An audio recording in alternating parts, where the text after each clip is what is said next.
കലയെ ഉപാസിക്കുന്ന മുകേഷിനെ ജയിപ്പിക്കുമെന്ന കഥകളി കലാകാരൻ കലാമണ്ഡലം രാജീവ്. തന്റെ കുടുംബത്തിലെ മുഴുവൻ വോട്ട് മുകേഷിനെന്ന സ്കൂൾ പാചക തൊഴിലാളിയുടെ ഉറപ്പ്.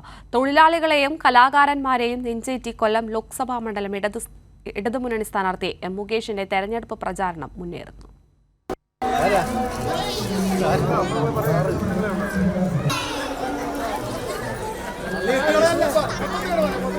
റെഡ് റോസ് നൽകി സ്കൂൾ ജീവനക്കാരും നാട്ടുകാരും കുട്ടികളും തങ്ങളുടെ ഇഷ്ടതാരം കൂടിയായ എം മുകേഷിനെ സ്വീകരിച്ചു.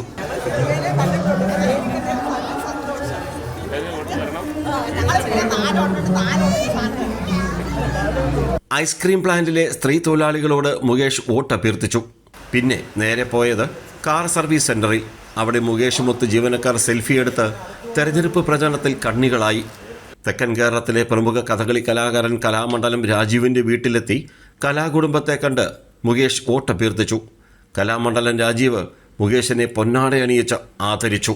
തീർച്ചയായിട്ടും അദ്ദേഹത്തിൻ്റെ മനസ്സിലൊരു കലാകാരൻ അല്ലെങ്കിൽ കലയുള്ളത് കൊണ്ടാണ് ഇങ്ങനെ ഒരു മനസ്സുണ്ടായത്. തീർച്ചയായിട്ടും അത് പാർട്ടിക്ക് മുഴുവൻ അല്ലെങ്കിൽ പാർട്ടിയിലുള്ള ഒരു കലാകാരന്മാരെ ആദരിക്കാനുള്ളൊരു മനസ്സാണ് ഇതിലൂടെ ഞങ്ങളൊക്കെ കാണുന്നത്. തീർച്ചയായിട്ടും കലാകാരന്മാരുടെ മനസ്സറിയുന്ന അദ്ദേഹത്തിന് ഞങ്ങളുടെയൊക്കെ ഹൃദയം നിറഞ്ഞ വിജയാശംസകൾ. നല്ല കാര്യങ്ങൾ ചെയ്യുന്നത് കൊണ്ട് മുകേഷ് സാറ് ജയിക്കണം. അതാ ഈ നാട്ടിൽ ഞങ്ങളെല്ലാം വിജയിപ്പിച്ച് ഞങ്ങൾക്ക് കാണണം. കനത്ത ചൂടിനെ അവഗണിച്ചുകൊണ്ട് ഇടതുപക്ഷ സ്ഥാനാർത്ഥി മുകേഷ് ഇപ്പോൾ പ്രചരണത്തിൽ മുന്നേറിക്കൊണ്ടിരിക്കുന്നു.